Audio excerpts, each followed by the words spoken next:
Hey there, superstar. Welcome to Coaching Sales 101. How to sell your programs and services without being pushy, sleazy, or manipulative.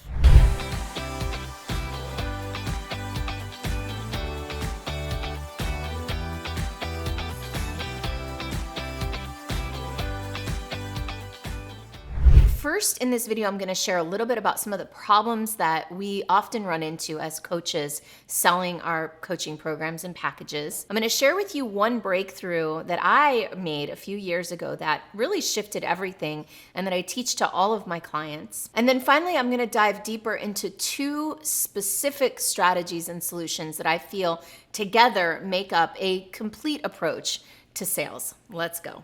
To really get into this video for both of us, I want you to take a moment and just think about the value of what you deliver and the importance of it to the people to whom you want to deliver it. I want you to think about the shifts that you help people make, the transformations that you're committed to having with your clients. I want you to just tap into your deep, abiding connection to your vocation. The work that you do really matters. I know that the work that I do really matters. And a lot of times we don't take time to slow down and really connect to that. And that's really important to do when we're gonna do sales. So often sales becomes about ego, it becomes about money, it becomes about something other than this transformation, this value that we deliver. And so the most important thing that I want to invite you to of this entire video probably, but definitely not the most interesting or strategic perhaps, is the importance of what you do and why sales is a necessary, beautiful thing to master in service of what you're here to create in this world. In other words, nothing happens, no transformation occurs with your clients until and unless a sale is made. And so why not approach sales with the reverence and the sacredness that it actually deserves? This is a threshold. This is an opening into something completely new for the client. When you make a sale, you are enrolling someone into a new vision for themselves, a new opportunity, a new possibility, frankly, a whole new life, and potentially a whole new lots of other things too. Also, how you sell is how you serve. This is a lesson that I learned years ago from my friend Ben Skemper at abundantleader.com. If you're not able to lead someone through that sales process effectively, it's going to be challenging for you to actually coach them and work with them. Now, some of the problems that we run into as coaches when we do sales, I'm going to guess that you've run into some of the same problems I have and that my clients have, is that we don't want to be pushy. We show up to the conversation and we really want it to be so easy. We want someone to just say yes and throw their money at us and have it be like this easy breezy thing. And the truth is that it's often not like that, precisely because this is an initiation for people, this investment in themselves, this taking a step into transformation, right? And so part of it is that the sales process needs to be a coaching process, essentially. Now, there's two things that I think matter the most in sales. And most things that I think will impact sales, for better or worse, fall into these two categories. And just so happens that the two categories kind of line up with the masculine piece and the feminine piece, the yang and the yin. And if you know me at all, you know that I talk a lot about masculine, feminine energies, and that's a big part of the work that I've done in my own life. And so what I call sales as service, that's my kind of unique way of approaching sales as service, such that the sales process is an added value, is a service that you deliver, and it might enroll people into the next service that you deliver, but the actual sales conversation itself is of value. There are these two parts to it. That masculine part is the structure of the sales process, how you go about it, what the steps are.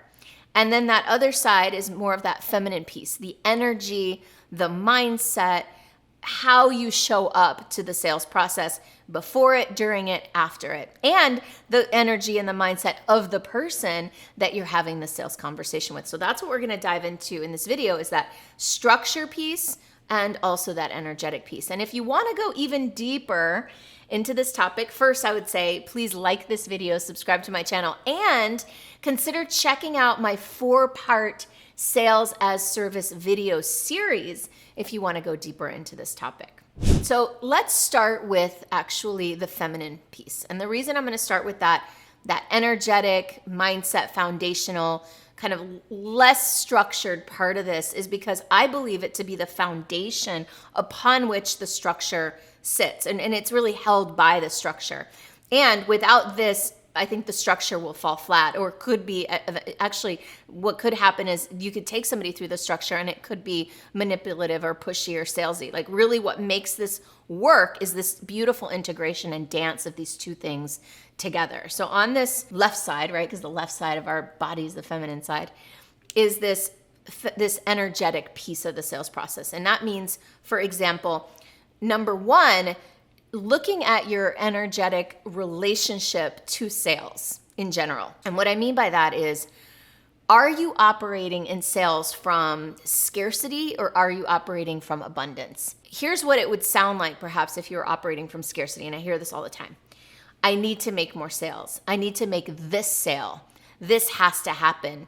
I want this person to say yes. How do I get this person to say yes? How do I get more yeses? All of that energy is rooted in the energy of scarcity, of that there's not enough, I need more, and I don't have what I want, right? What I invite you to is that in order to really foster abundance, which would be the opposite of scarcity and which really serves sales, is to start to look at where the story of scarcity comes from. I'm not surprised if you have it. We all do. It's in everything that we do all the time in the culture. So maybe not even looking at why so much as how it's showing up, and really starting to intentionally, especially right before a sales call, cultivate feelings of abundance, foster abundance. You can do this easily by just looking for abundance meditations on the Insight Timer. There's all these Calm apps and all these places now where you can do meditations. You can find them by topic, YouTube even. But can you start to cultivate abundance? Now, cultivating abundance, here's some of the emotions that you can cultivate. Generosity, gratitude and appreciation are big. Love, just a simple heart opening, is a great way to get into a better state. And I don't just mean right before a sales conversation, although I absolutely mean right before a sales conversation, but I also mean just in general. So when I started doing this work, I realized one Thanksgiving that I was operating from scarcity and that I'd never truly felt gratitude by itself. Like people talked about, feeling gratitude. And I always thought, for me, I always had to tap into gratitude by looking at things and saying, oh, I'm grateful. Other people don't have that, so I should be grateful for that. So, okay, I'm grateful for that. Rather than actually feeling gratitude in my body, in my heart. And so I went on a journey to cultivate gratitude. And as I started to cultivate gratitude, like intentionally try to feel gratitude and do meditations around it, I started to feel more of it. And lo and behold, I would show up on these sales calls and I was feeling more grateful and abundant. And I was able to show up differently for the sales conversations. Here's a few more things. I don't want to go too deep because I have that whole 4-part series that I told you about and I highly recommend. But a few other things to cultivate in you is insight and intuition. Really starting to cultivate the energies of, can I see what's beyond what's being said, right? Also cultivating this knowing that this other person that's on the phone with you is a sovereign being and that they have a right to say no, and that an empowered no can be just as powerful as an empowered yes. So these are some of the things that will support showing up on that call in full service, right? Like showing up to deliver value to this person, and big time important, detaching from the outcome. This is probably the most important thing energetically that you can do, and it's probably the hardest, which is to let it go. Like to come into the call trusting that no matter what happens, either way is fine, it's okay. When you come into a sales call attached, people can, whether it's conscious or subconscious, they can feel it, they know it, and we act differently when we're attached to an outcome, and that's when we can get into pressure, pushy manipulation mode. Let's talk about the second thing, this right-hand side of the equation. This is the structure of a sales conversation. Now, again, I'm not going to dive into the step-by-step every single piece of the sales conversation structure. You can find that in my video, The Structure of a Sales Conversation. There's a 7-step path that I walk people down. But the structure, the 3 important parts of the structure that I want to highlight are the beginning of the call, the middle of the call, and the end of the call. And the beginning of the call is where we set the frame for the call, where we establish ourselves as the leader of the call and we establish how the call is going to go. And that's really important because that creates the energetic agreement, the energetic container within which you can lead someone through your process. If someone resists that, then they might not be a good fit to work with you.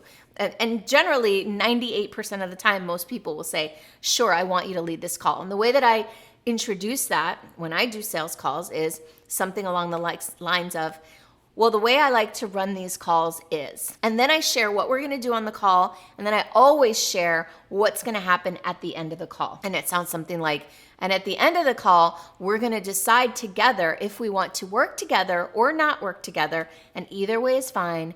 There's no pressure. Then I move into the middle of the call, which is what I kind of broadly call the diagnosis and prognosis, which is basically where I gather information. I ask people a bunch of questions. I ask about their vision. I ask about their pain points, their problems, the possibilities, like everything. And I determine what I see going on. This is where that insight and intuition is so powerful, because what I'm looking for is what they're not seeing.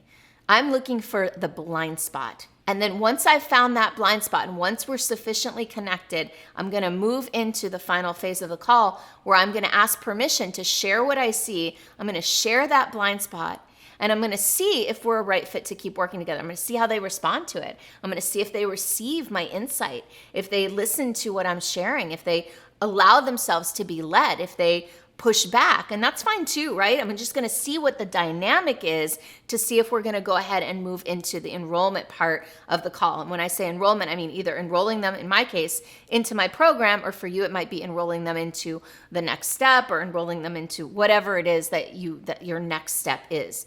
For most coaches, I would suggest going ahead and if it's a right fit, enrolling them into your signature foundational program. I hope you found this video helpful. Like I said, I encourage you to check out my other videos on this topic, and in particular, my Sales as Service series. Enjoy.